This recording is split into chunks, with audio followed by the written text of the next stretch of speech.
La plupart du temps, l'étroite bande de terre qui sépare l'Afrique du Sud occidentale et l'océan est sévère et impitoyable. Cette ceinture aride du littoral s'appelle le Seinveld ou prairie de sable. Mais pour les créatures qui vivent dans l'océan, c'est une toute autre histoire.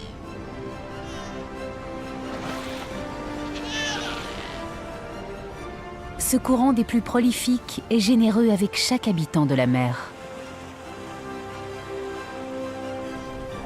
Pour ceux qui survivent aux températures froides, aux tempêtes et aux houles agitées, ce monde sous-marin est un véritable refuge. Le Seinveld est une terre de contraste et chaque espèce s'est adaptée pour supporter un habitat volatile.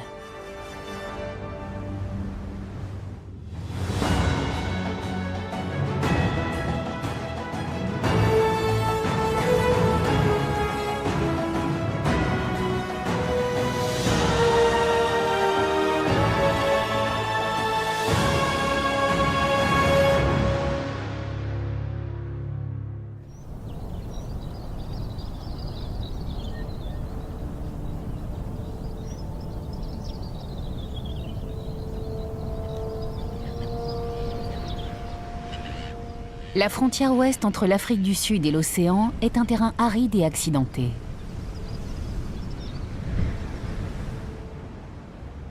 Cette étroite bande de terre qui borde l'océan, le Seinveld, est aussi inflexible que belle.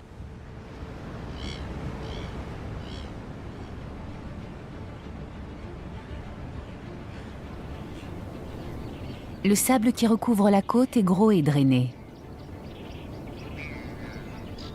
On y trouve essentiellement de solides arbustes et leurs habitants.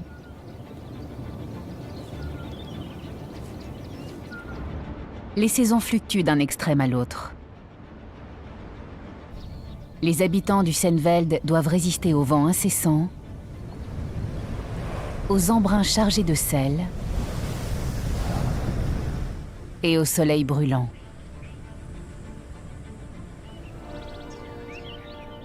Mais pendant une courte période de l'année, après la saison des pluies, le mois d'août apporte une nouvelle vie et le paysage se transforme en paradis.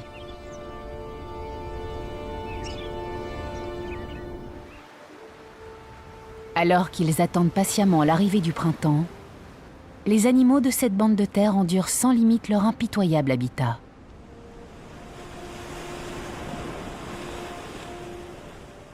L'océan dessine un tout autre panorama. Le rivage rocailleux qui sépare brutalement le lien entre le Seinveld et l'océan est riche et nourricier. La mer est aussi abondante que la terre est rare.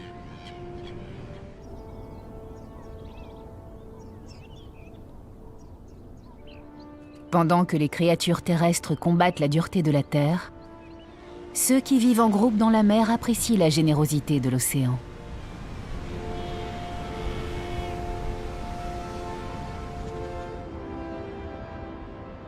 Les voisins de ces deux royaumes limitrophes sont aussi dissemblables que leurs habitats. Et ici, chaque animal compose avec les saisons et le monde dans lequel il vit.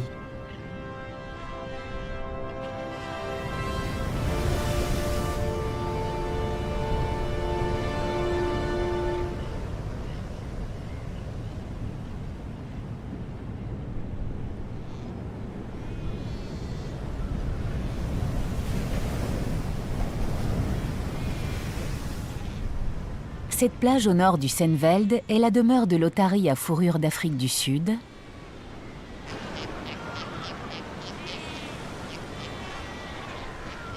et sa base permanente. Les otaries sont des mammifères qui vivent dans l'océan, mais elles gardent un lien étroit avec la terre ferme.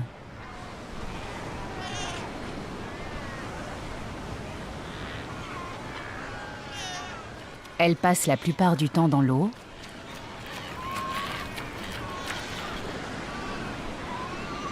bien que venant à terre pour s'y reposer et mettre bas.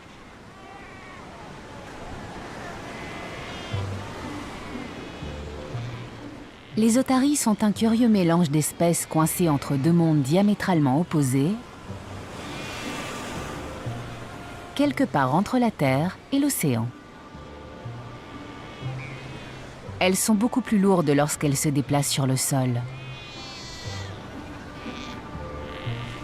ce qui les rend vulnérables face aux prédateurs, mais aussi lorsqu'elles doivent se reproduire.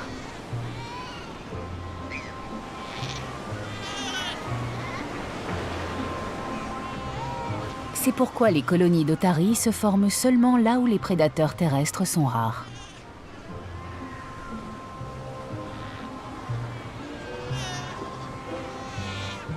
Les sites idoines se font rares.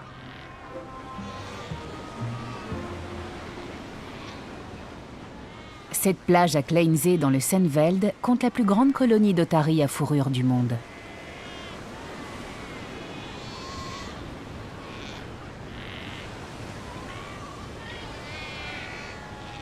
Quand on est si nombreux, avoir de la place est un véritable luxe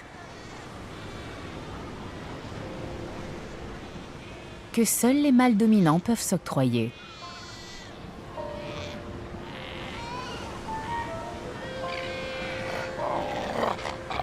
Un territoire de mâles dominants fructueux peut accueillir jusqu'à 30 femelles et leur progéniture.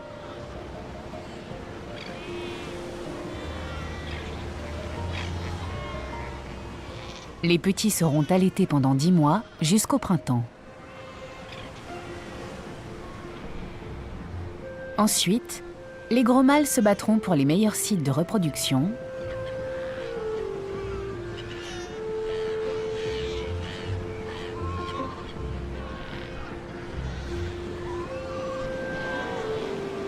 forçant les plus jeunes à affronter seuls l'océan.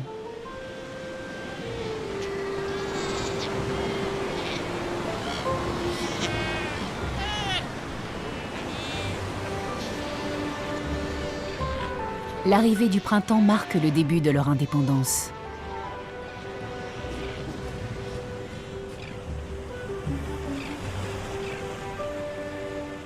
De par la double nature de leur existence, les otaries ont le choix soit d'affronter les dangers de l'océan Atlantique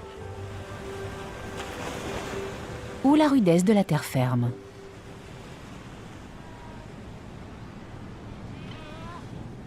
Tous les animaux n'ont pas cette chance. Alors que le printemps est synonyme d'exil pour les bébés otaries, les habitants enclavés du Senneveld tentent désespérément son arrivée.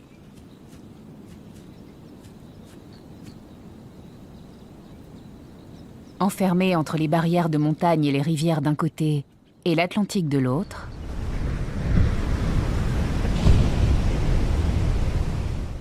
les animaux qui vivent ici doivent endurer un été chaud et un hiver humide, tout en attendant la brève trêve du printemps.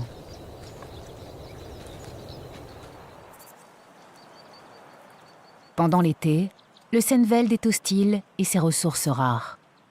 Les températures peuvent aller jusqu'à 50 degrés Celsius. Et seulement 14 mm de pluie tombent chaque mois. Ceux qui vivent ici se contentent de peu. Et la mort rôde constamment.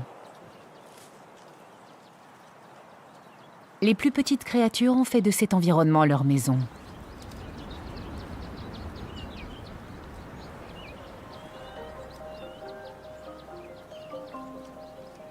La tortue à soc d'Afrique du Sud est condamnée à déambuler dans le Senneveld. Elle se déplace péniblement à la recherche d'un abri.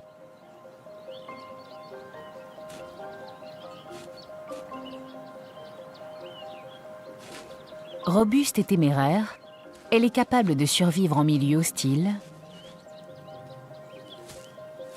car un certain nombre d'astuces l'aident à s'adapter à son habitat sec. Sa peau est dure et imperméable, ce qui réduit considérablement la perte d'eau. Le vent aride du Senneveld dessèche constamment tout ce qu'il rencontre. Et la tortue à soc évite autant que possible de s'éloigner des arbustes qui l'abritent.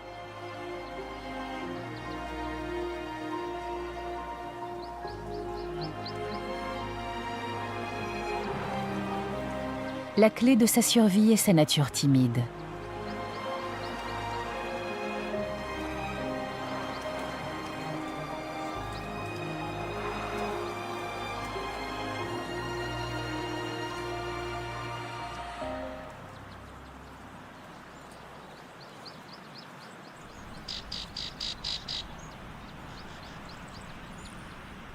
Mais d'autres reptiles se sont adaptés pour profiter de l'abondante exposition de ces terres ouvertes.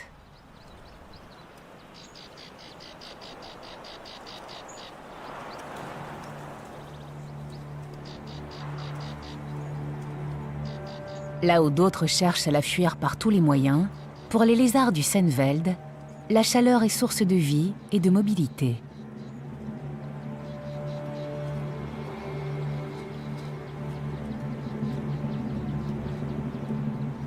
Ils ont le sang froid. Ils doivent donc rester au soleil afin de réguler leur température corporelle.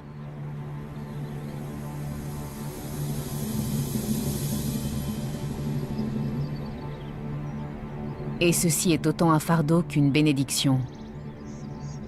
Surtout dans le Senneveld.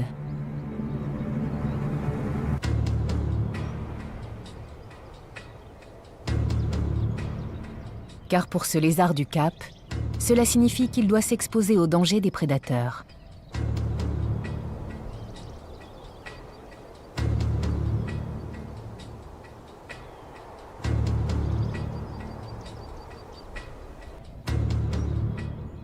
Ces rochers, qui sont le lieu de villégiature préféré des lézards, sont aussi le terrain de chasse favori de la cresserelle des rochers.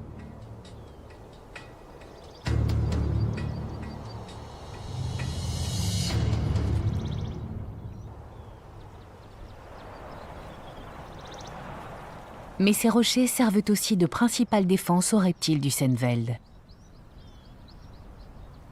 Celui-ci sera épargné, mais peut-être pas pour longtemps, car bientôt, il devra se remettre en quête de chaleur et de nourriture. Il se sert à la fois des crevasses des rochers comme abri et de leur surface pour se prélasser. C'est une double fonction qui incite ces petits reptiles à manœuvrer constamment autour de ces rochers du Senneveld.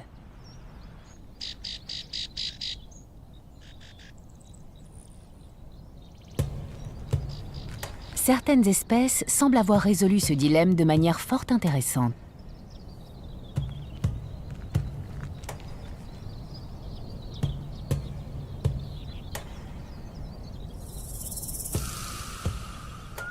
Le lézard d'Armadie est pourvu d'une véritable armure qui recouvre son corps et sa queue.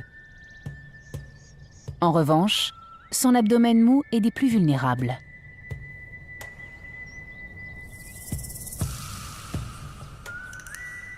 Il s'est donc adapté à cette particularité de la plus bizarre des façons. Il se mord la queue pour protéger cette partie du corps.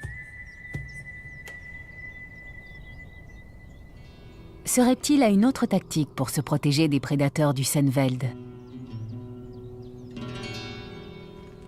Le lézard d'Armadie vit en groupe.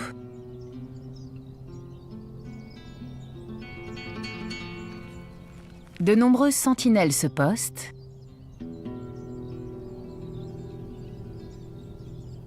faisant face à toutes les directions.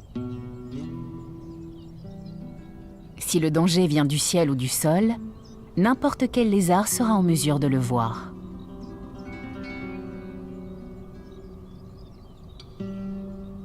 Ils attendent protégés par les dévers des roches et s'éloignent uniquement pour manger ou pour prendre un bain de soleil.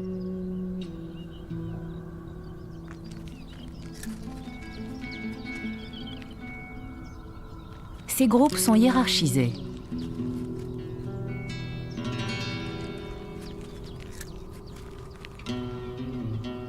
Et quand la nourriture est limitée, seuls les plus dominants en profitent. La sociabilisation chez les lézards n'est pas chose courante, et leur protection n'est pas illimitée. Alors, le lézard d'Armadie se regroupe pour trouver de la nourriture, un abri ou pour échapper aux prédateurs.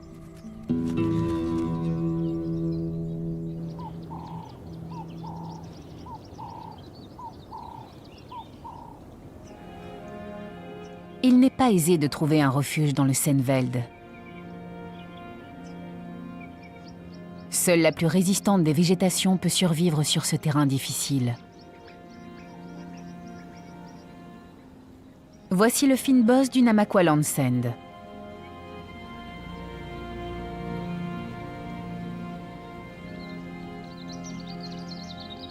Il s'étend sur 110 000 hectares dans le Senneveld.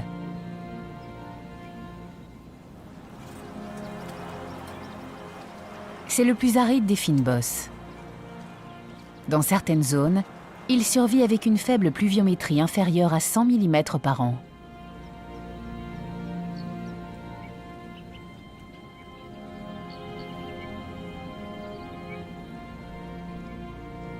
Donc, comme tout ce qui vit ici, il déploie des trésors d'ingéniosité pour survivre à la rudesse de son habitat.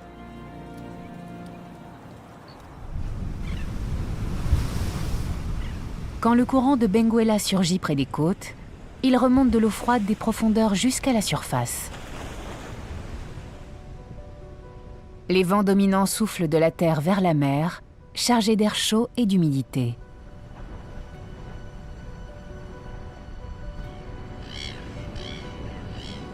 L'humidité chaude heurte la surface froide de l'eau, provoquant un épais brouillard. Ici, l'océan nourrit la terre.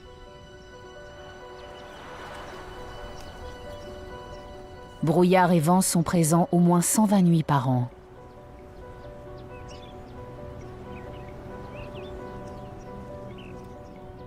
Et ils sont une bénédiction pour les plantes locales.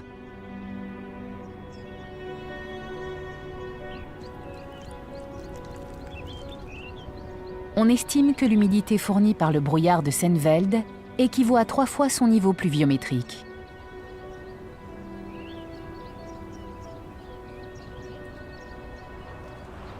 Ici, la pénurie de la terre et l'abondance de l'océan se rencontrent. C'est pourquoi les plantes se sont développées pour en faire leur principale source de nutriments.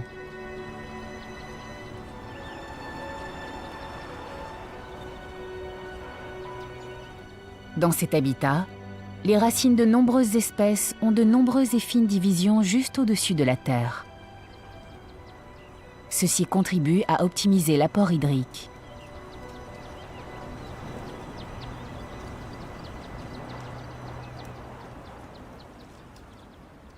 Dans ces conditions, une plante des plus intrigantes fleurit dans le fynbos.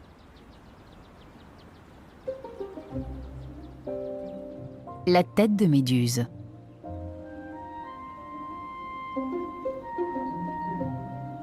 Elle a hérité de ce nom en raison de ses tentacules qui sortent tels les serpents de la tête du fameux personnage mythologique grec.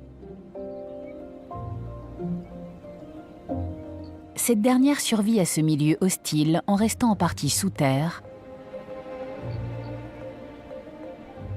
laissant seules ses branches apparentes. Et il existe une créature qui a une relation inattendue avec ses flèches en serpentin.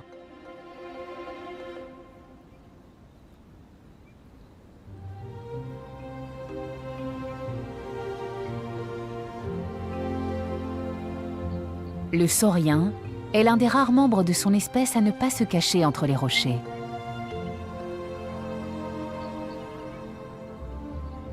Sa tête et son corps ne sont pas aplatis comme les autres lézards annelés,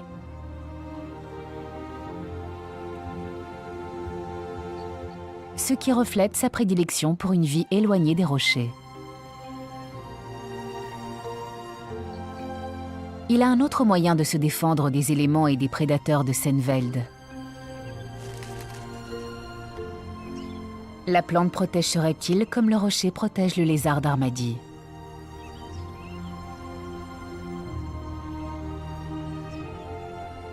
Sous la menace d'un prédateur, il peut se perdre lui-même dans le labyrinthe de ses tiges. Elle offre d'autres avantages utiles. Comme les invertébrés viennent aussi s'y abriter, les lézards n'ont pas à aller très loin pour se nourrir. Le room service leur est offert en plus du bail. Les euphorbes têtes de méduse capables d'offrir ce service 5 étoiles ne sont pas nombreuses. La concurrence est donc féroce.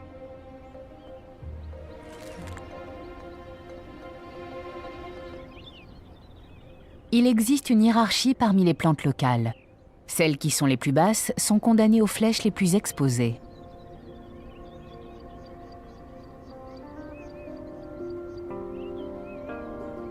Les lézards les plus forts sont les mieux lotis.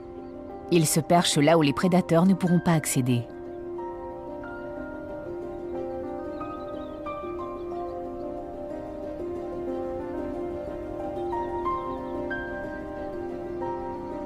Cet habitat implacable aboutit à ce genre de compromis nécessaire.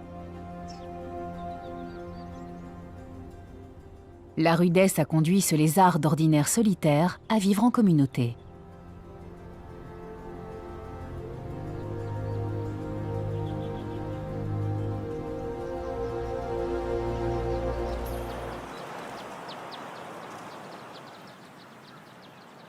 Jusqu'à l'arrivée des pluies d'hiver, le Senneveld abandonne un peu plus ses habitants.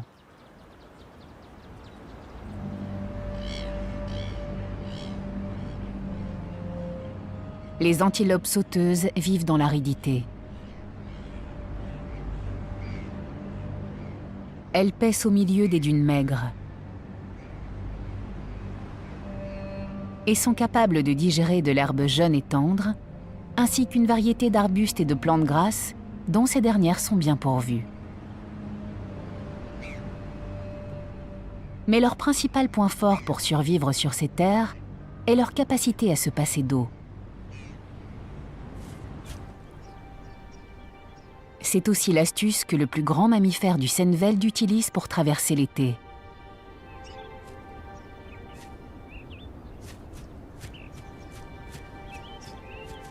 L'élan du Cap peut vivre de longues périodes sans boire.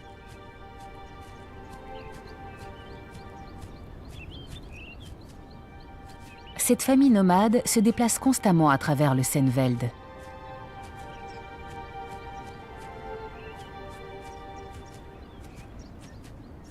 Il supporte très bien son habitat et sa diète extrêmement variée lui permet de s'en sortir.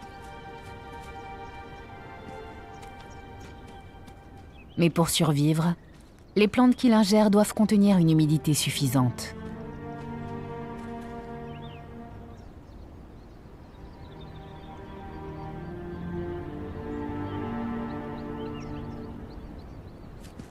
Cette famille devra se contenter du peu qui lui est offert jusqu'aux prochaines pluies.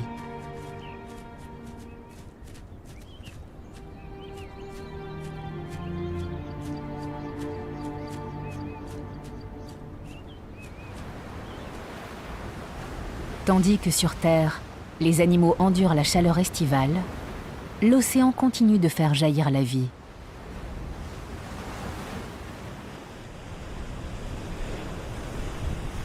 Le courant de Benguela se déplace vers la côte et en raison de la rotation de la Terre, l'eau à sa surface se détourne du rivage.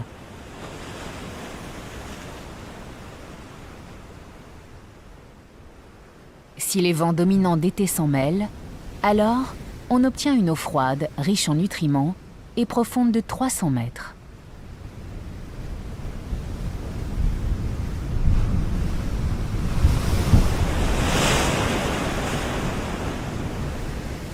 Comme l'eau riche en nutriments peu profonde et suffisamment déviée pour rencontrer les rayons du soleil, on assiste à une explosion de vie.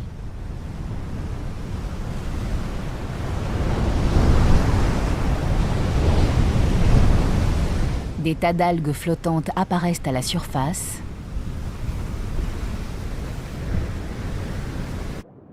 et attirent d'immenses bancs de poissons qui, à leur tour, tirent les carnivores. Parmi eux, des centaines de milliers d'otaries à fourrure du Cap et des oiseaux de mer qui viennent se nourrir. Des tas de kelp absorbent les nutriments présents dans l'eau et lavent le rivage. Tandis que les vents fouettent et battent l'océan, Il crée une épaisse mousse chargée de matière organique. Ces nuages hydriques sont riches en matière biologique et nourrissent les zones intertidales.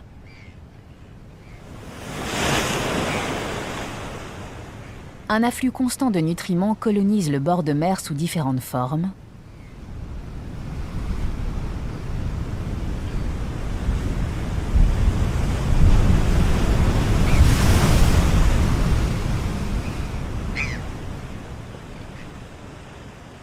Ce qui attire certains visiteurs inattendus.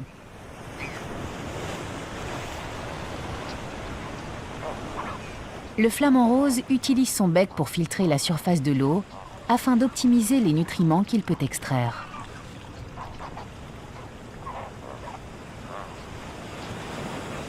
Cette particularité est mieux adaptée aux eaux d'un lac et beaucoup plus difficile à pratiquer en milieu marin.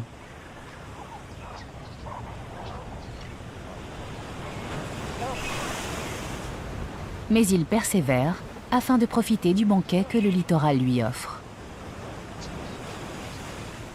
Les zones intertidales sont le portail entre le Seinveld et l'océan. Et elles sont riches en nutriments. La marée emplit et désemplit les piscines d'eau de mer entre les rochers sans discontinuer. Inondés 2 fois par jour, les animaux qui vivent ici doivent être capables de composer avec 2 mondes.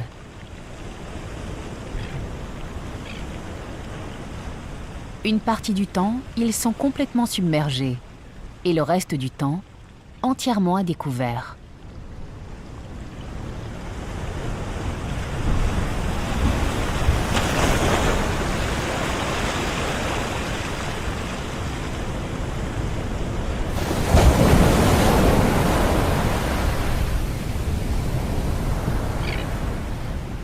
Certaines espèces arrivent à s'adapter à ce monde agité.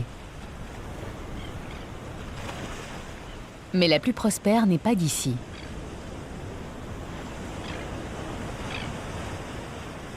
La moule méditerranéenne est arrivée dans les années 70, transportée par l'eau de ballast des navires-citernes en provenance d'Europe. Elle a totalement remplacé l'invertébré intertidal local en raison de sa croissance plus rapide et son rythme de reproduction.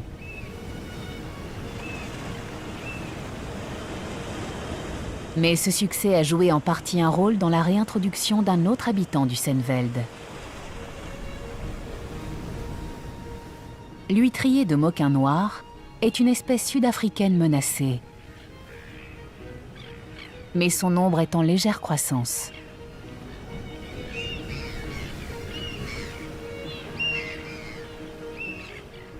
Il a entièrement adapté son régime en y incorporant cette surabondante étrangère, ce qui a augmenté sa reproduction.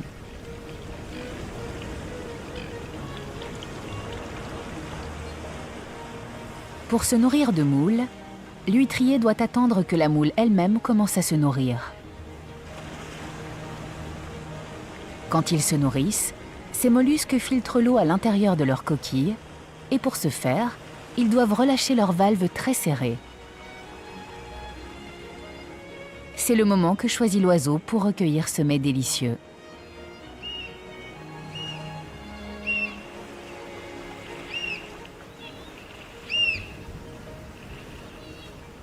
La moule méditerranéenne représente aujourd'hui 90% du régime alimentaire de cet oiseau en voie d'extinction.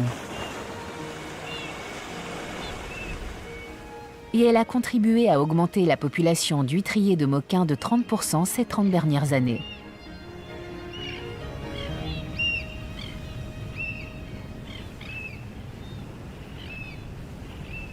Le courant de Benguela est le premier moteur de vie ici. Il détermine le nombre d'animaux aquatiques qui vivent dans la mer et fournit par ailleurs de l'humidité sous forme de brouillard et de brume pour ceux qui doivent supporter l'environnement du Seinveld.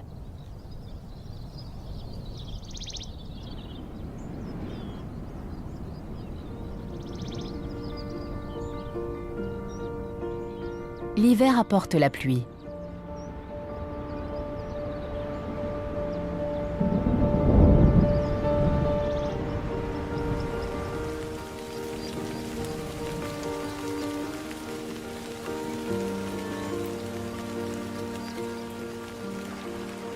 La terre desséchée est inondée.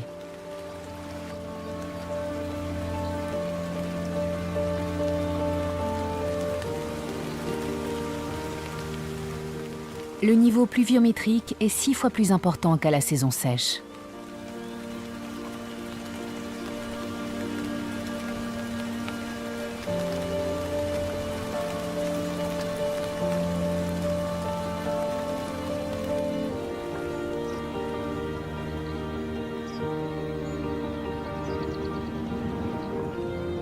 Et alors que les nuages se dispersent et que le soleil printanier apparaît, de nouvelles vies éclosent sur la côte.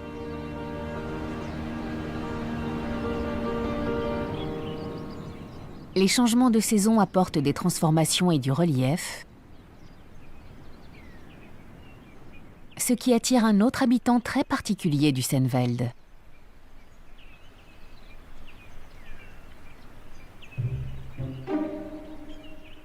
La chenille à taches blanches des montagnes. On ne sait pas grand-chose au sujet de cet insecte. Sauf que lorsque la pluie cesse, elle sort pour dévorer les feuilles des arbustes du bush. Elle colonise ces plantes et grandit en abondance dans le West Coast National Park.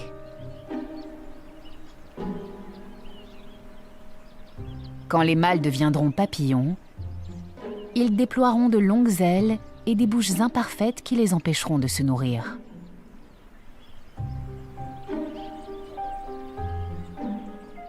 Et les femelles sont tout aussi étranges. Elles n'ont pas d'ailes, leurs yeux, leur tête et leurs antennes ne poussent pas, et leurs pattes sont trop courtes pour leurs activités quotidiennes. En conséquence, elles ne quitteront jamais leur cocon, mais chercheront un mâle pour s'accoupler avec elles. Elles y pondront une centaine d'œufs et mourront. Les œufs seront cachés dans leur corps flétri tout le long du rude été et de l'hiver humide. Puis, ils écloreront au printemps, consommeront ces mêmes plantes et se reproduiront à nouveau, faisant perdurer le cycle de la vie.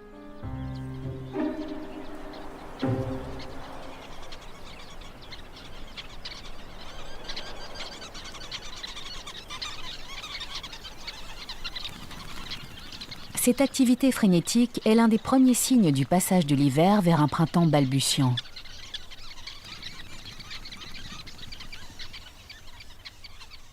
Le tisserin du Cap mâle commence à façonner son nid.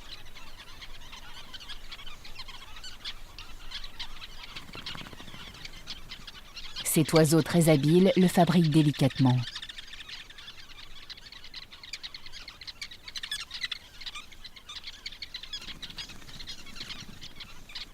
Les mâles qui auront le nid le plus attirant seront les reproducteurs les plus performants.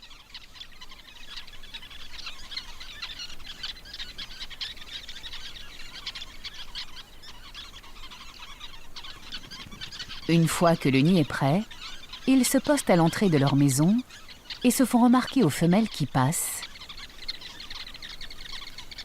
pour tenter de les y attirer.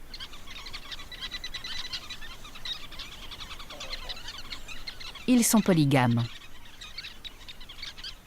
Un nid mâle bien bâti peut séduire jusqu'à 7 partenaires si le tisserin réussit à les faire entrer tout à l'intérieur.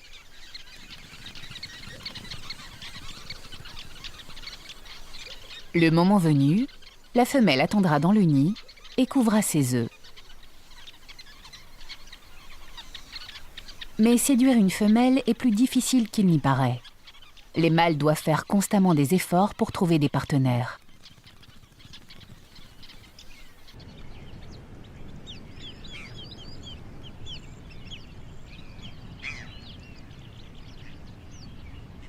Les tisserins ne sont pas les seuls oiseaux qui revivent à l'arrivée du printemps.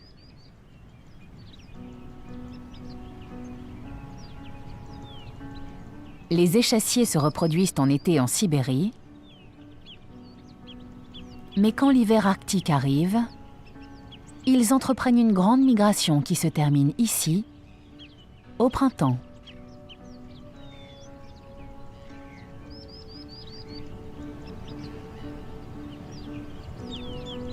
Le lagon de Langebaan, à l'intérieur du West Coast National Park, accueille 55 000 échassiers chaque année.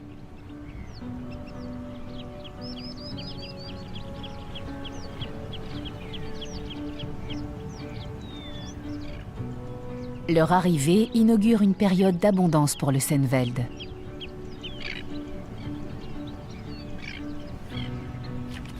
Ils se nourrissent de grandes quantités d'invertébrés présents dans le lagon. À eux seuls, ils en consomment plus de 150 tonnes par an.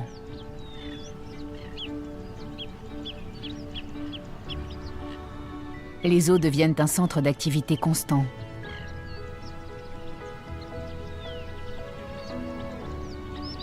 Ces oiseaux migrateurs traversent la Terre pour profiter du printemps du Senneveld et de toute la nourriture que le lagon offre.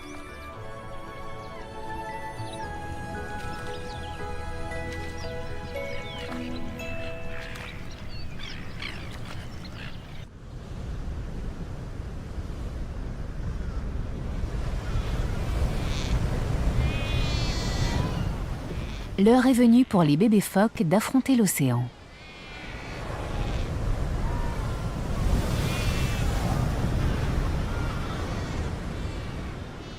Et certains semblent mieux préparés que d'autres.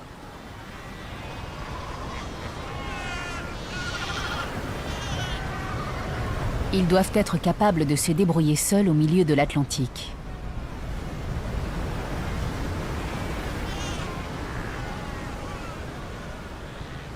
C'est un défi pour lequel leurs corps sont bien équipés.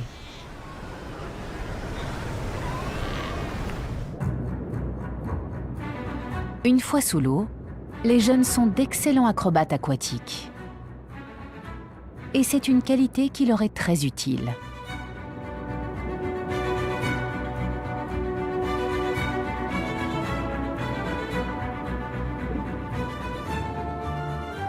Les yeux sont leurs organes sensoriels les plus importants. Ces derniers sont lubrifiés grâce à l'eau de mer, ce qui leur permet de mieux voir sous l'eau que sur Terre.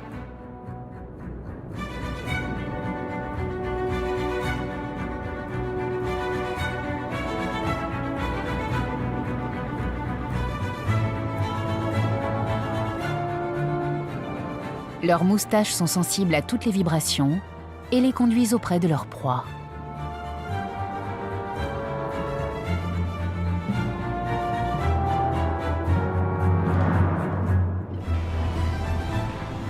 Aussi longtemps que le courant de Benguela pourvoira en nourriture les bancs de poissons le long du rivage rocailleux, ces jeunes auront toutes les chances de chasser et de devenir adultes.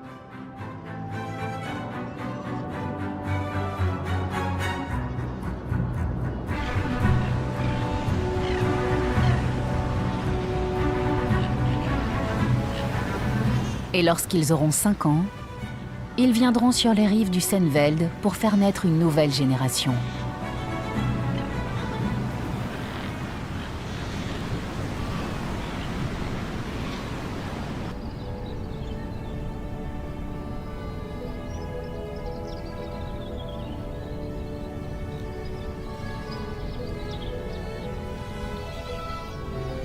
Quand les pluies d'hiver cessent et que les températures du printemps commencent à augmenter, le paysage entame sa mutation.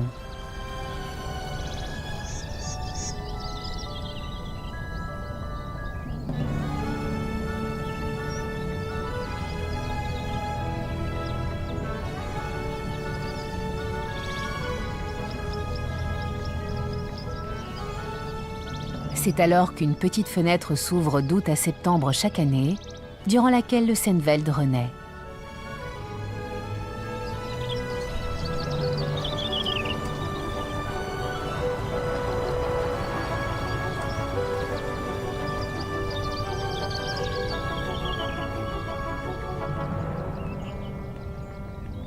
la vie et les couleurs s'emparent du paysage.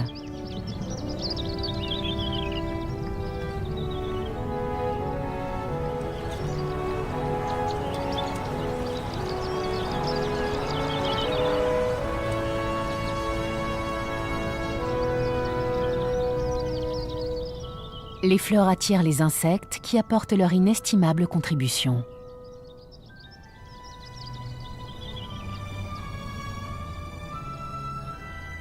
Et cette pollinisation permet à ce royaume floral d'exister.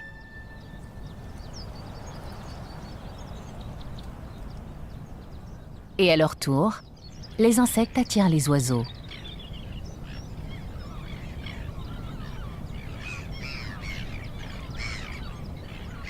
Chaque année, des milliers d'oiseaux festoient dans les champs.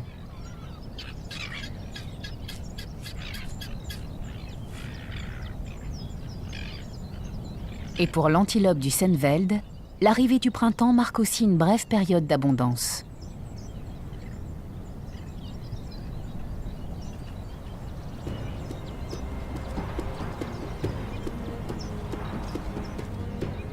Mais sa brièveté est compensée par son éclat.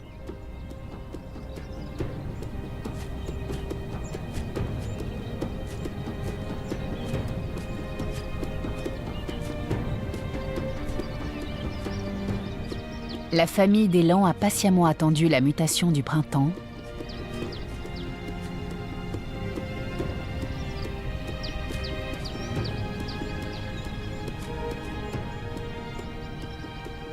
et elle est rejointe par d'autres congénères pour en récolter les fruits.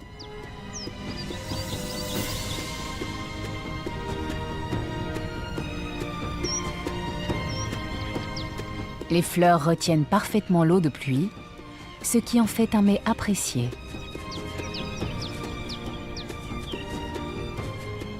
Le blesbock passera plus de la moitié de sa journée à les paître.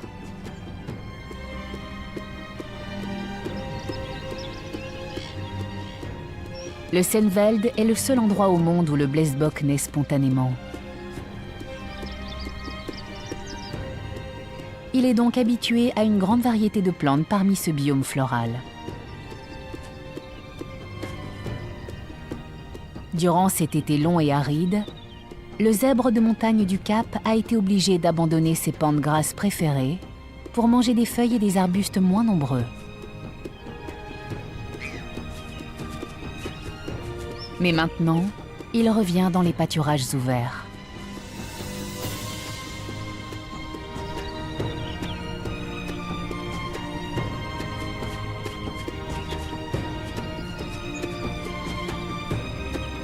La terre donne généreusement à tous ceux qui ont patiemment supporté les longs mois de sécheresse.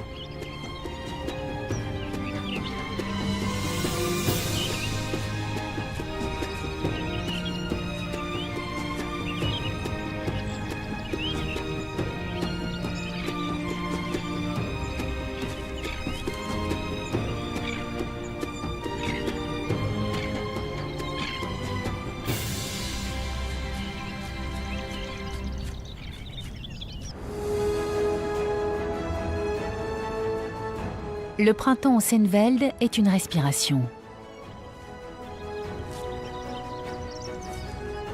Le paysage, qui est pauvre et inflexible presque toute l'année, se mue en un tapis de couleurs et de vitalité.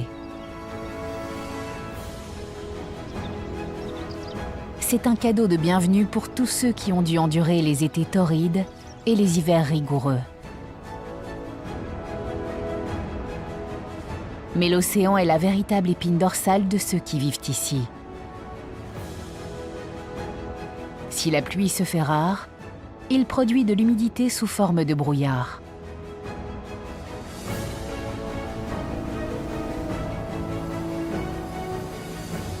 Et pour ceux qui vivent dans la mer, l'abondance des ressources assure une activité bouillonnante.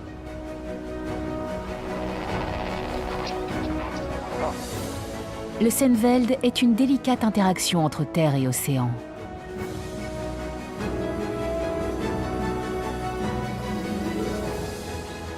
Et cette interrelation est quelque chose dont chaque habitant, de la plus petite plante Au reptile le plus étrange, au plus charismatique des mammifères, peut profiter.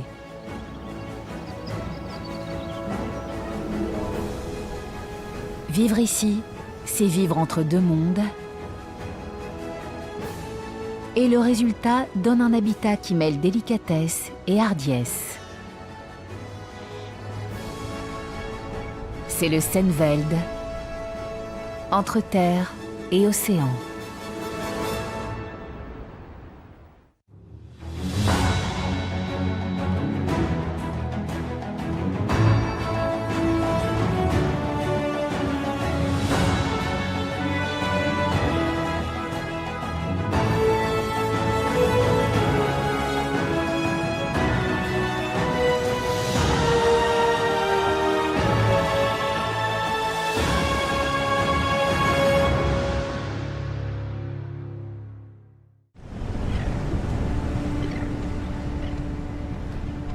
Sur la côte ouest de l'Afrique du Sud s'étend un monde rigoureux et impitoyable.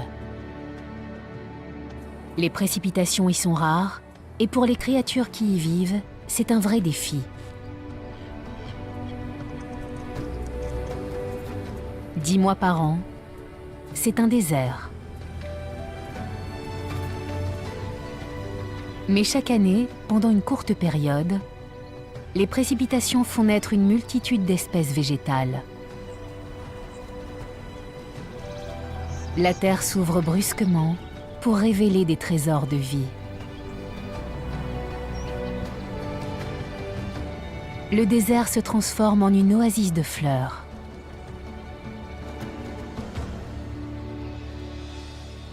Voici le Namaqualand.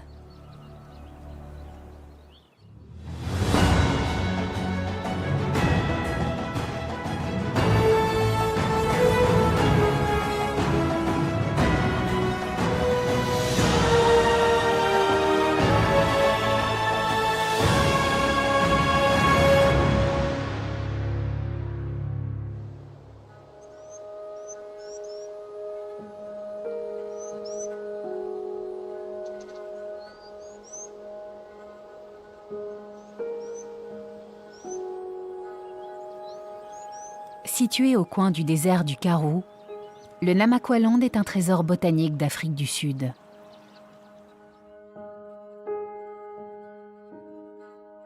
Avec ses 440 000 km², il est plus grand que la Californie. Chaque année, le Namaqualand mène 2 vies. La plupart du temps, le semi-désert offre très peu de nourriture.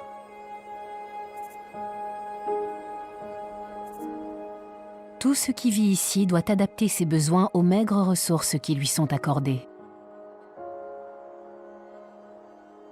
Et adopter des modes de survie fascinants pour subsister sur cette terre hostile.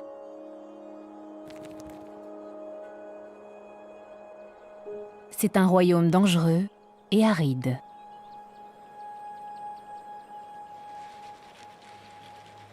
Chaque espèce doit lutter pour sa survie. Mais ce n'est qu'une facette du Namaqualand. Les pluies hivernales font naître une toute autre terre.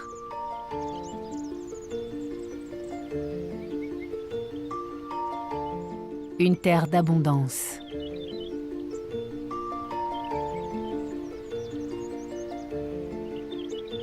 Pendant 2 mois, c'est une explosion de vie.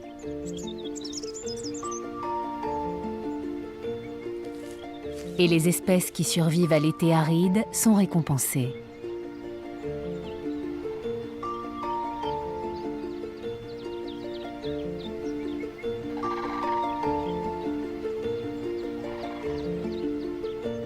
La terre devient un refuge avec tout ce dont les espèces ont besoin.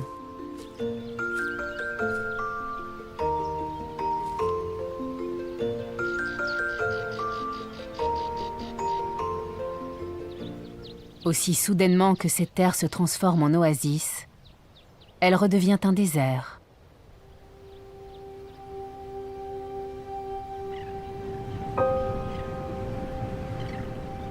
Et il faut lutter pour survivre à nouveau pendant 10 mois.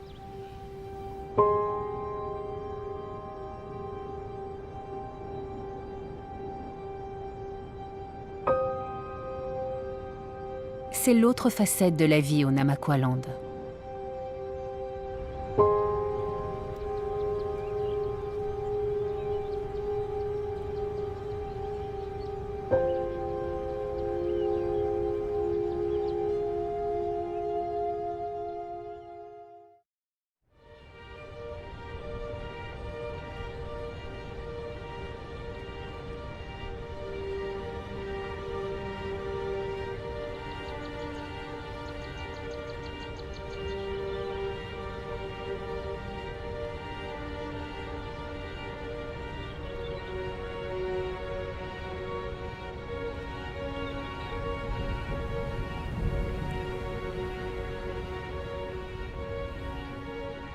C'est l'été et le Namaqualand est très sec.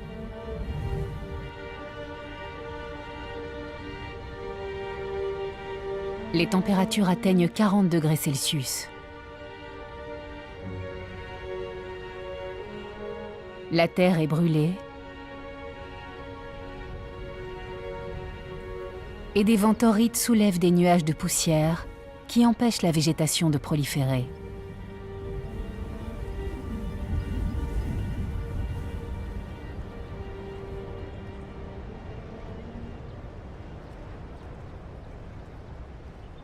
Mais il existe une créature qui apprécie ce que le sable du Namaqualand lui offre.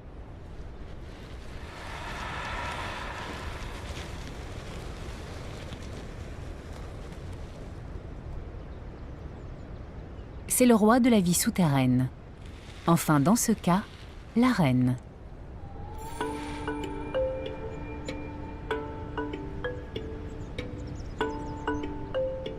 Les serpentaupes passent le plus clair de leur temps enterrés dans le sable et peuvent survivre à la sécheresse du Namaqualand. Cette femelle est une mère.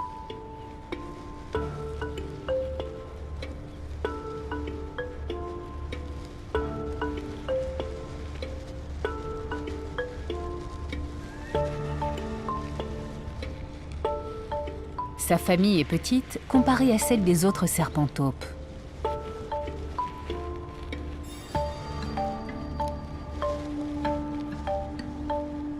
Les femelles peuvent avoir jusqu'à 95 petits. Pour ces jeunes serpents, cette période aride est l'occasion de grandir.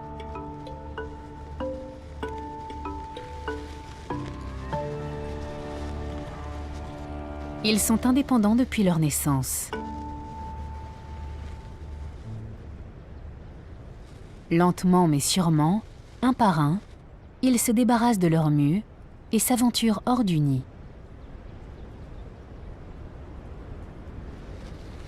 Leurs taches disparaîtront avec le temps et ils ressembleront bientôt à leur mère.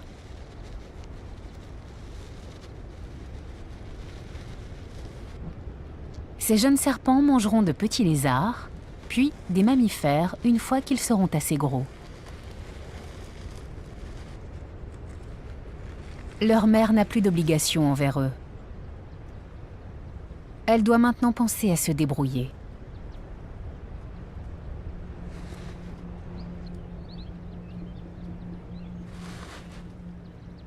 Les serpentaupes s'enterrent dans le sable pour se protéger de la chaleur implacable. Son museau angulaire et sa petite tête lui permettent de creuser en profondeur. Mais quand elle veut se déplacer, elle a besoin du soleil qui réchauffe son corps à sang froid.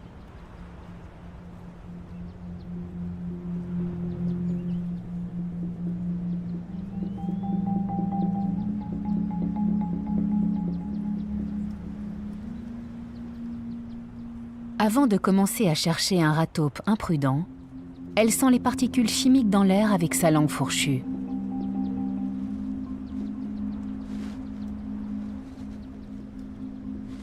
Cela va l'aider à décider quel chemin prendre pour trouver sa proie et lui éviter les dangers potentiels.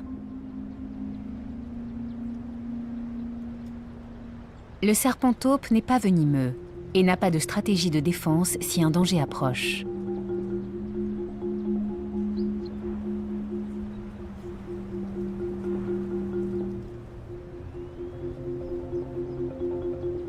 Elle doit vivre prudemment.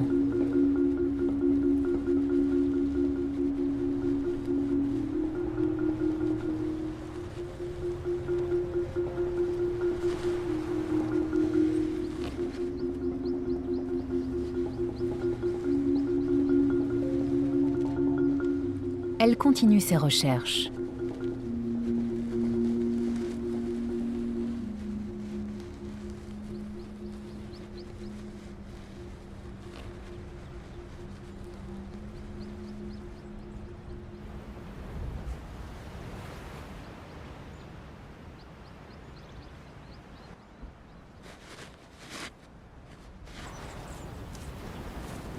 Le rat taupe émerge de son réseau complexe de terriers et commence à chercher un nouvel habitat.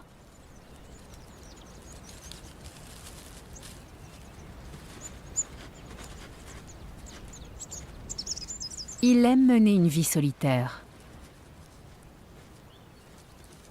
D'autres rats taupes ont élu résidence non loin de chez lui et il a donc décidé d'aller construire son nouvel habitat ailleurs.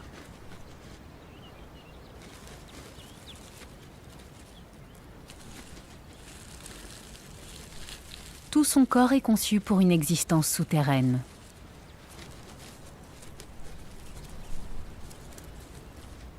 Ses dents en avant lui permettent de creuser la terre.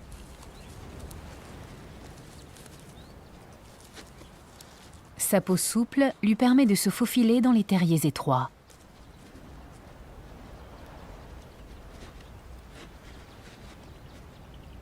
Ses griffes saillantes l'aident à déplacer la terre qu'il creuse.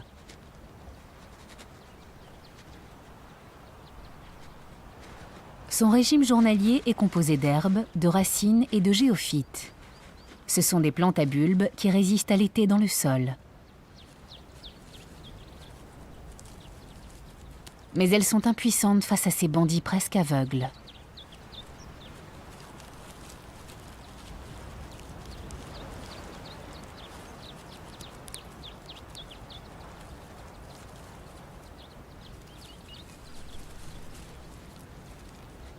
Après de longues recherches, le rat taupe a trouvé un endroit parfait pour monter son camp et il se met tout de suite au travail.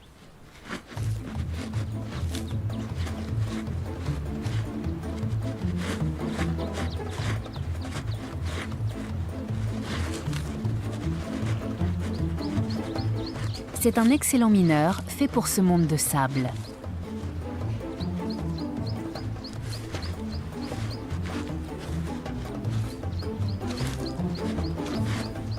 Ils sont de petite taille, 30 cm, mais leur habitat souterrain est immense.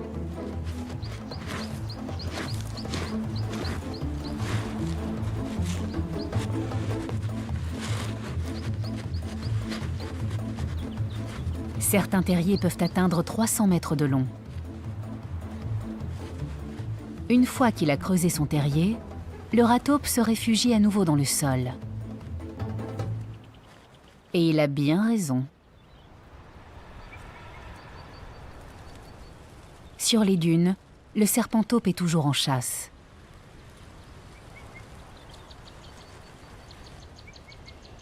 Mais d'autres rats sont également au menu. Le rat siffleur de Brandt ne vit que dans le sud-ouest de l'Afrique du Sud, où il a dû adapter son alimentation et ses habitudes pour survivre à l'aridité du Namaqualand. Pendant les longs mois d'été, les ressources sont maigres. Donc, des groupes de rats coopèrent pour assurer leur survie.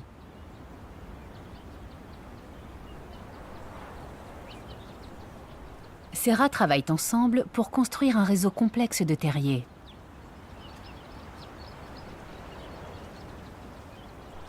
Chaque structure peut avoir plus de 20 entrées, ce qui permet aux différents membres de la colonie de s'échapper rapidement si le danger approche. Contrairement à la plupart des rongeurs, Les racifleurs de Brandt sont diurnes. Ils ont besoin de la lumière du soleil pour éviter leurs prédateurs nocturnes.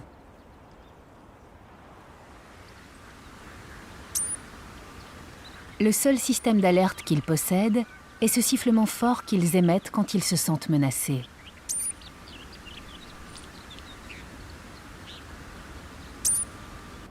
Dès que d'autres membres de la colonie entendent ce signal, ils se précipitent dans les tunnels les plus proches.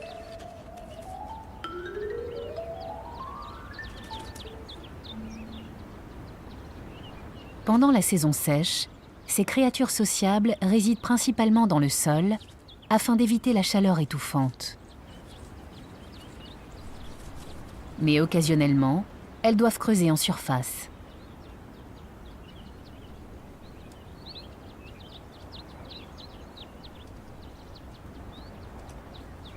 Exclusivement herbivores, elles mangent essentiellement des plantes grasses et des bulbes en été, et tout ce qu'elles trouvent quand elles creusent. Toutes les plantes qui vivent ici ont elles aussi dû s'adapter pour supporter les conditions difficiles du Namaqualand. Les arbustes ont de longues racines pour atteindre l'humidité souterraine. Les plantes grasses stockent l'eau dans leurs feuilles et leurs tiges. Mais malgré cette adaptation, elles sont sans défense face à l'appétit du rat.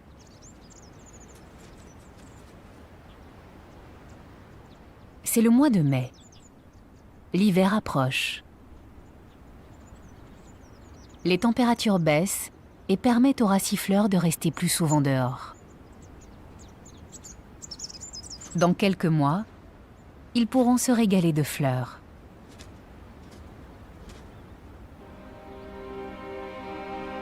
Mais avant que les animaux commencent à s'empiffrer, il faut qu'il pleuve.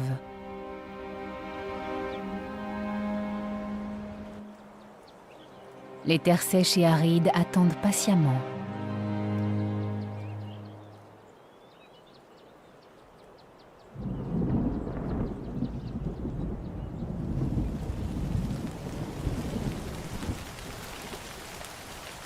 Puis, la pluie arrive enfin.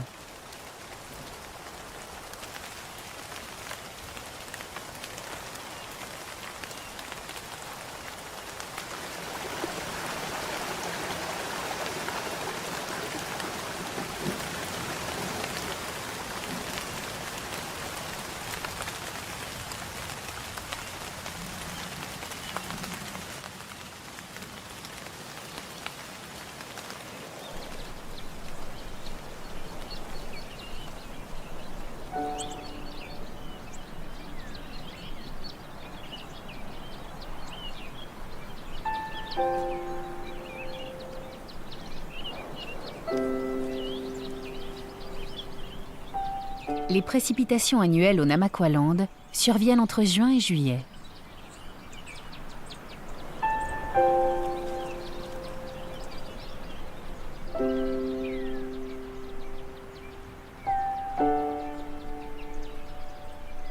L'humidité monte brusquement dans le paysage et le désert peut respirer à nouveau.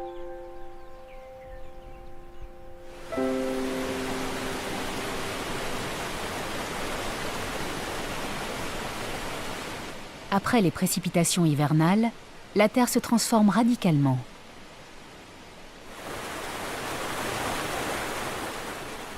Au nord du Namaqualand, ce déluge soudain est immédiatement visible.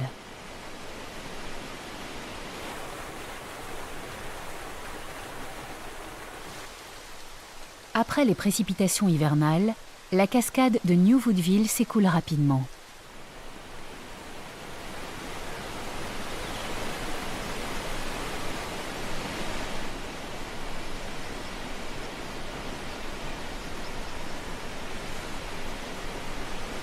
Un cobra cracheur noir se prélasse au soleil.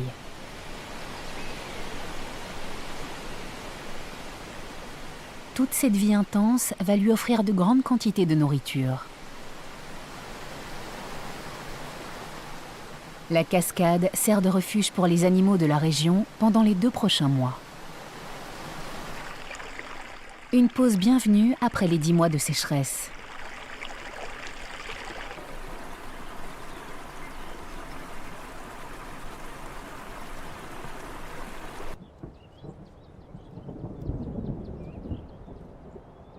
Les basses températures hivernales permettent aux plantes d'absorber l'humidité disponible.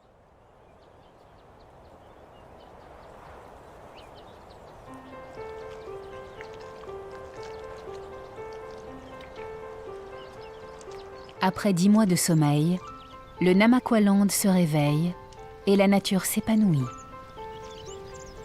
Et la vie rejaillit.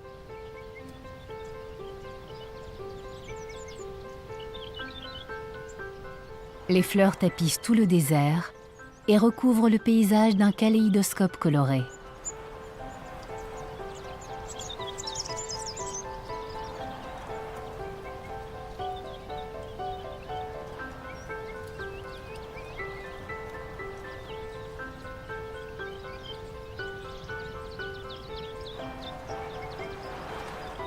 La région devient un véritable paradis et d'étranges et magnifiques fleurs recouvrent le désert par touches colorées.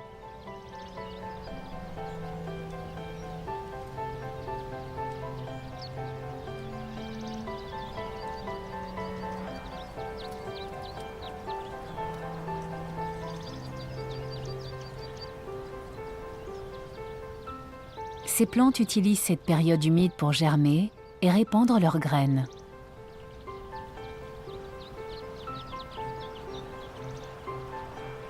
Une fois que la terre a absorbé toute la pluie, la flore va disparaître après quelques semaines. Les graines restent enfouies dans le sol et attendent les prochaines pluies hivernales.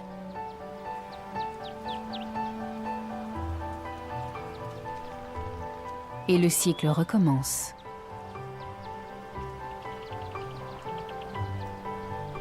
Certaines restent même enfouies sous le sol pendant des années et attendent la quantité de pluie idéale qui les ramènera à la vie.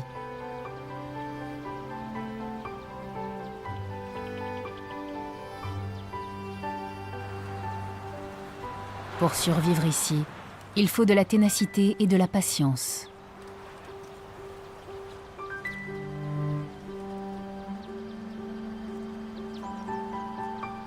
Les plantes ont dû apprendre à s'adapter, mais ce n'est pas le seul aspect fascinant de la flore au Namaqualand.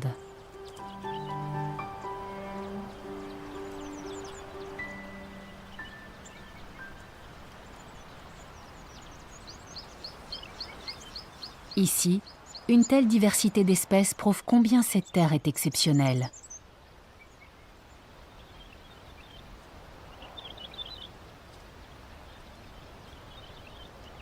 Au printemps, 3800 espèces de plantes recouvrent le sol.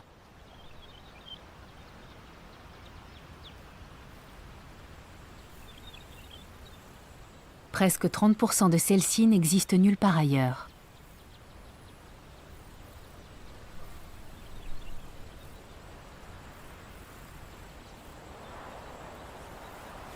Le Namaqualand est vraiment un incroyable refuge pour la biodiversité.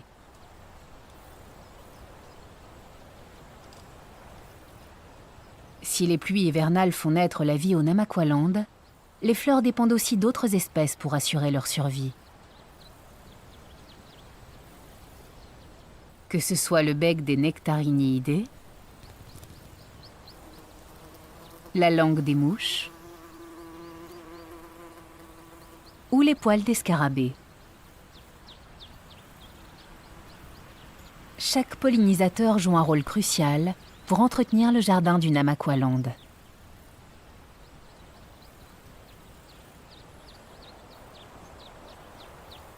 Si la pluie est le compost, les pollinisateurs sont les jardiniers. Il y a bien plus d'espèces de fleurs que de pollinisateurs.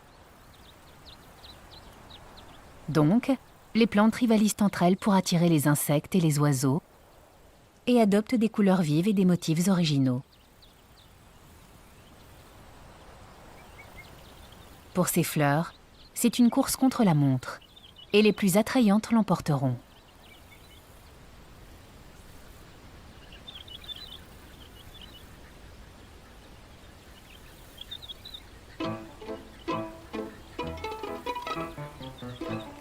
Pour polliniser, les scarabées singes sont guidés par des signaux visuels.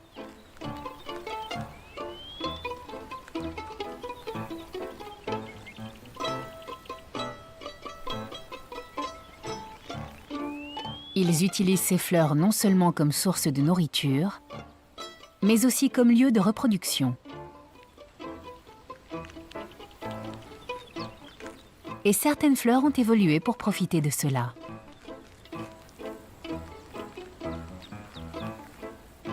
Sur certaines espèces de fleurs, on peut voir de nombreuses taches noires, connues sous le nom de taches de scarabée. Ces taches sont ingénieuses, mais aussi trompeuses.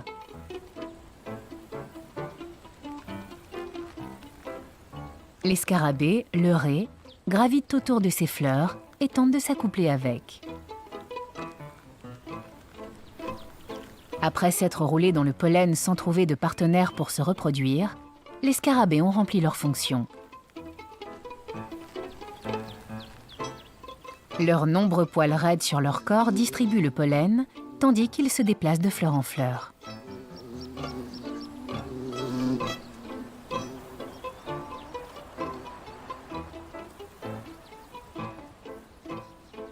Ainsi, les fleurs ont développé une façon intelligente d'assurer leur survie.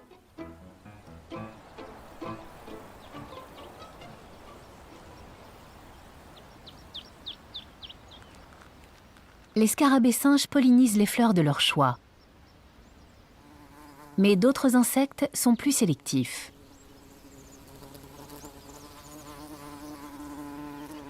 La Nemestrinidae du Namaqualand ne peut polliniser que les plantes capables d'accueillir sa langue très longue.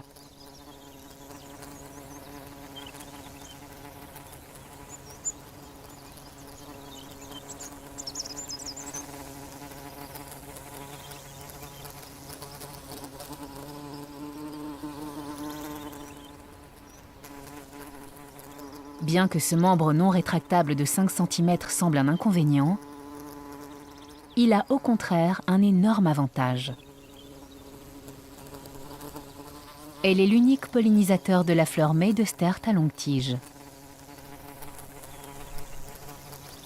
La fleur et la mouche ont évolué en parallèle jusqu'à entretenir une relation bilatérale. La mouche ne peut accéder au nectar doux et sucré qu'à la base de la fleur, et la fleur n'a que cette mouche comme pollinisateur. Aucun autre rival.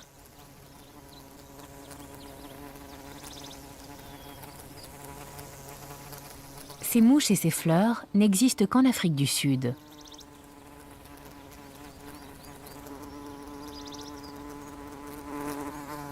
Bien qu'elles aient un accès privé à la fleur Meidestert, savoir les polliniser est tout un art. Avoir la langue plus longue que son corps peut être difficile à manœuvrer.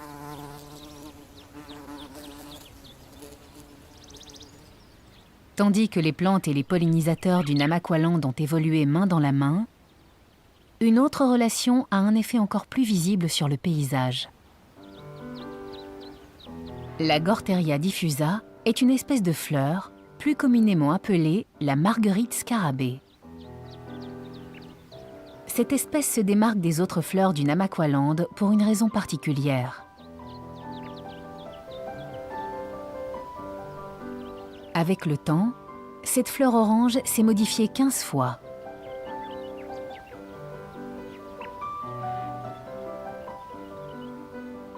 Mais chacune de ces variantes attire la même créature, la mouche Megapalpus. Quand les plantes se modifient, c'est habituellement pour tenter d'attirer différents pollinisateurs et accroître ainsi leurs chances d'être pollinisées.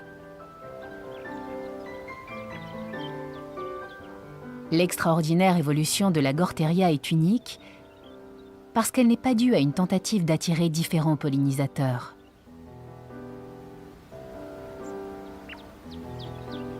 Bien que la fleur se modifie, elle se fait polliniser par les mêmes espèces de mouches, mais de façon différente. Une de ces variantes possède des taches en forme de corps de mouche sur ses pétales qui incitent le mâle à vouloir s'accoupler avec elle. Il se recouvre complètement de pollen et aide ainsi à polliniser d'autres marguerites scarabées. Une autre variante de la Gorteria a adopté une stratégie très différente. Quand la mouche atterrit sur cette fleur, les pétales se referment et la capturent pour la nuit. Mais ce n'est pas un acte de prédation. La fleur fait cela afin que la mouche soit entièrement recouverte de pollen. À l'intérieur, les pétales s'assombrissent pour que la mouche soit réchauffée plus vite par les premiers rayons du soleil.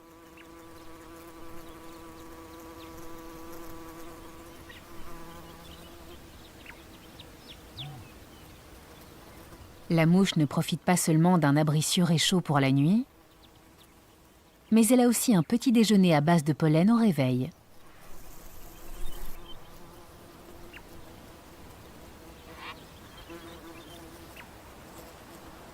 Ces fleurs composent la plupart de cette nuance orangée du Namaqualand.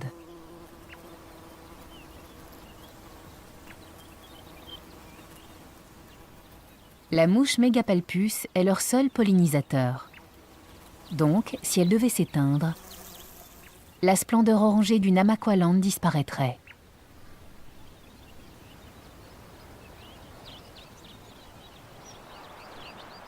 Le mois de septembre est une période frénétique pour les insectes du Namaqualand qui peuvent se nourrir et polliniser. Certains ont vite compris comment exploiter toute cette abondance.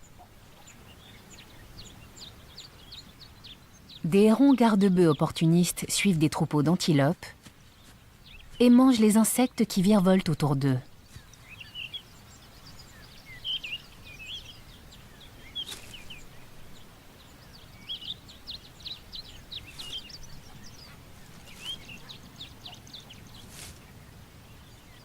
Les scorpions sont également au menu, mais leur venin peut être mortel. Heureusement, les hérons ont une façon de juger la toxicité de l'arachnidé.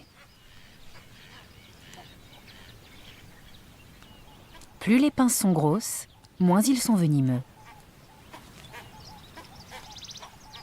Les hérons choisissent donc leur plat prudemment. Même s'il n'est pas mortel, le repas peut quand même pincer.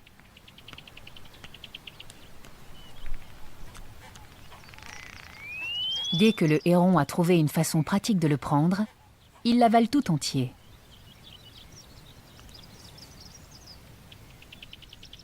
Son estomac, dont le taux d'acidité est élevé, le digère ensuite facilement. Les oiseaux ne peuvent pas se permettre de trop manger, sinon ils ne pourraient pas voler.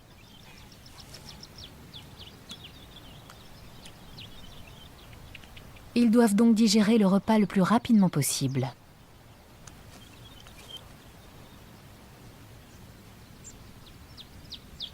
De cette façon, ils emmagasinent un maximum d'énergie pour un minimum de risque.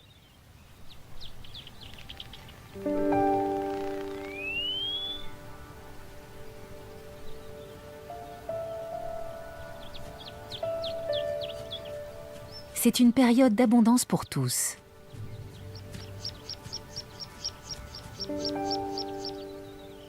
Les plus gros mammifères en profitent pour élever leurs petits.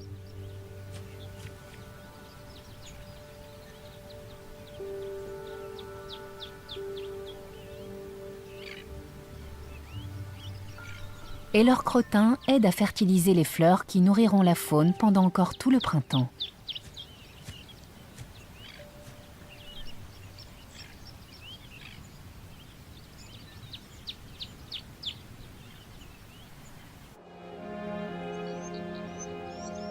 Au Namaqualand, il existe des zones favorables à la vie toute l'année.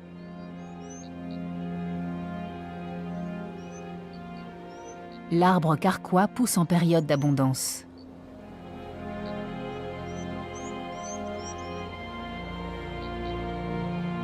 Chose étonnante, l'arbre carquois n'est en fait pas un arbre, mais plutôt le dernier ancêtre des aloès, des plantes aux feuilles grasses et en forme de rose.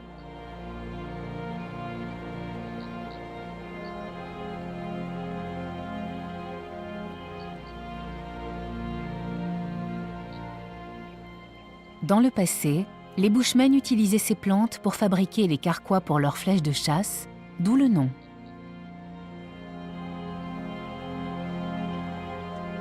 Comme tous les aloès, l'arbre carquois s'est bien adapté à l'environnement rigoureux du semi-désert. Les tiges fibreuses absorbent les pluies irrégulières, tandis qu'une fine couche de poudre blanche sur l'écorce reflète les puissants rayons du soleil. Les feuilles grasses stockent l'humidité absorbée et le fait qu'elles soient en hauteur évite l'évaporation. Cette plante est un aloès à fleurs. Elle doit donc être pollinisée.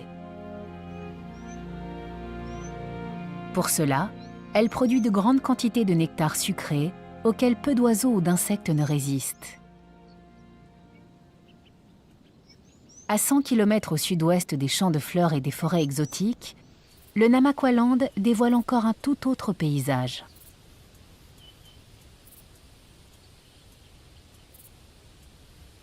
Une multitude de cailloux blancs jonchent le désert.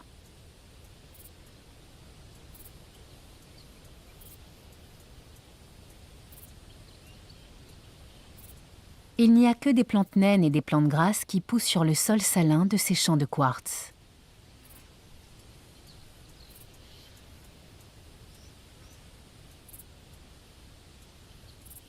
Ce sont des paysages miniatures, composés de plantes miniatures qui sont parfaitement adaptées à cet habitat. Le bababouji, en français le derrière de bébé, est une plante grasse qui n'existe que dans les champs de quartz du Namaqualand.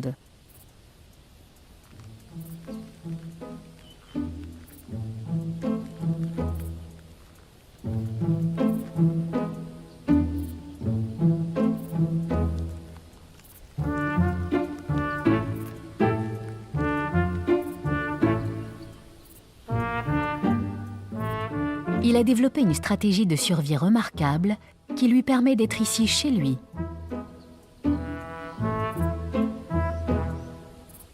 Afin de se cacher des herbivores affamés, il se mimétise avec les rochers blanc-gris qui se trouvent dans les alentours.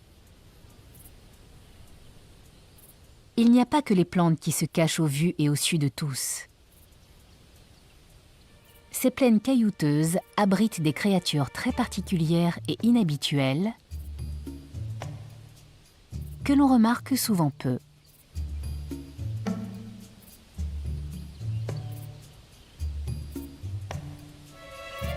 Parfaitement dissimulée dans les champs blancs et semi-translucides, la sauterelle des roches est un maître du camouflage.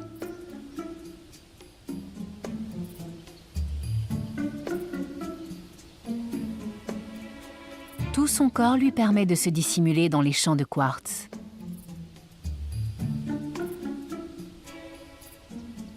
Certaines parties de son corps semblent même légèrement tordues pour imiter les formes imparfaites des roches.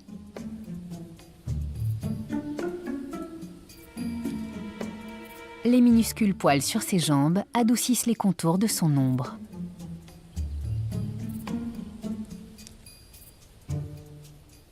Quand elle se sent menacée, elle peut aplatir ses antennes pour imiter encore mieux les roches. Elle est la reine du camouflage du Namaqualand.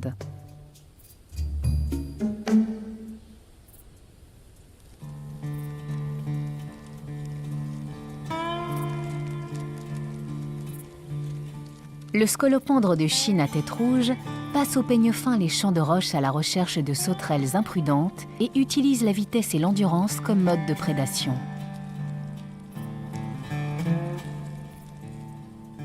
Il inspecte de grandes zones en peu de temps et espère tomber sur un repas potentiel.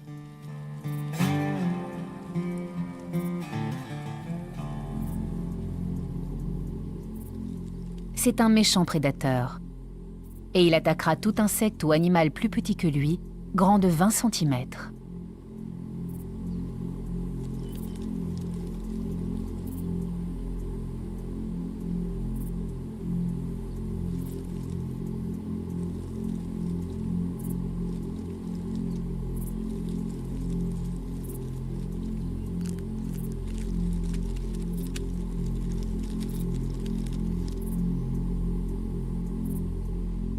Dès qu'il trouve la sauterelle blessée, il mord la victime en injectant son venin et la dévore immédiatement.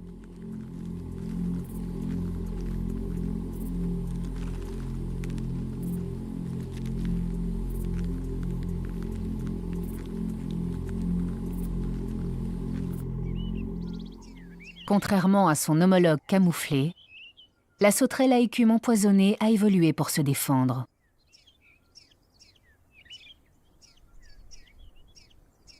Elle se défend en mangeant certaines plantes que la terre lui offre.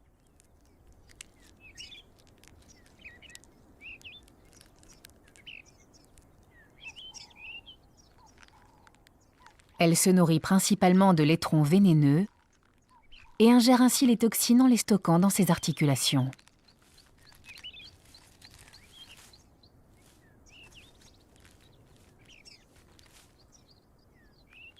Quand elle est menacée, elle suinte ce poison en une écume mortelle.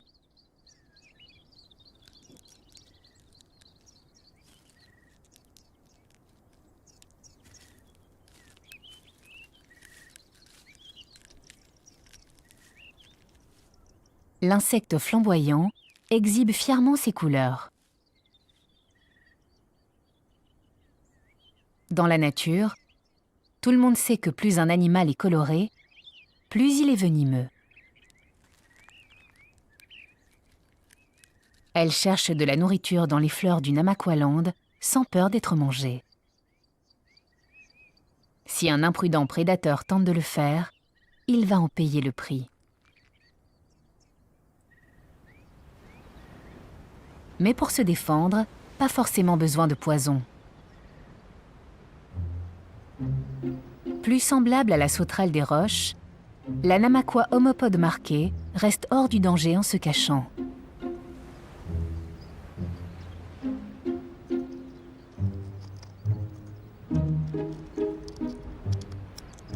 Cet animal qui tient dans une poche se traîne péniblement à travers le paysage du Namaqualand.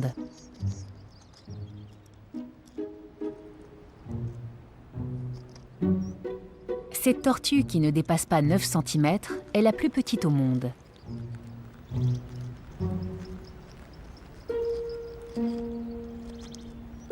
Sa carapace plate gris-marron lui permet de se dissimuler parfaitement dans les fissures des roches.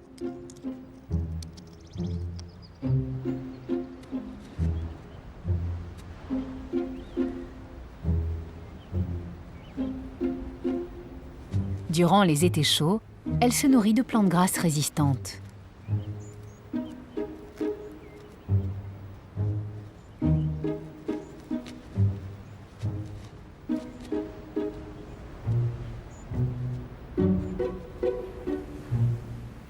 Au printemps, elle est récompensée par des mets délicieux à base de fleurs.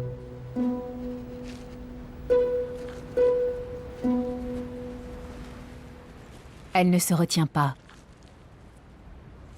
Ces fleurs ne seront pas là longtemps.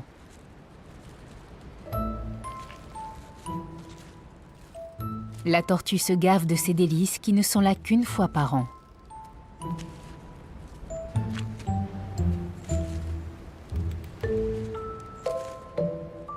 Comme beaucoup d'espèces au Namaqualand, elle ne vit nulle part ailleurs.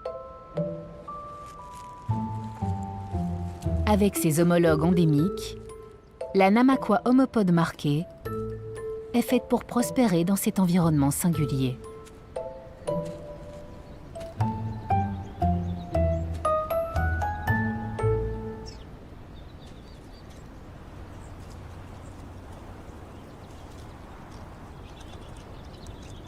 Au Namaqualand, les espèces se sont développées de génération en génération pour pouvoir vivre dans ce biome.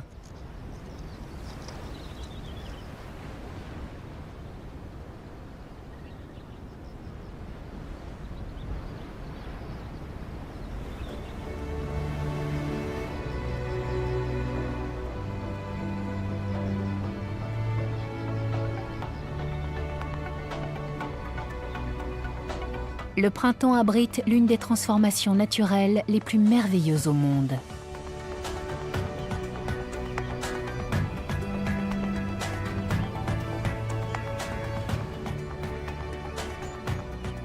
Chaque année, on passe d'un désert à une oasis en un laps de temps très court.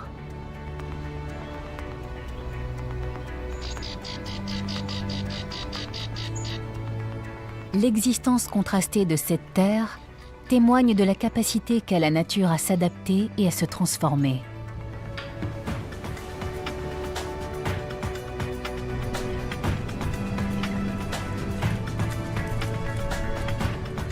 Passant d'une terre de famine à une terre d'abondance.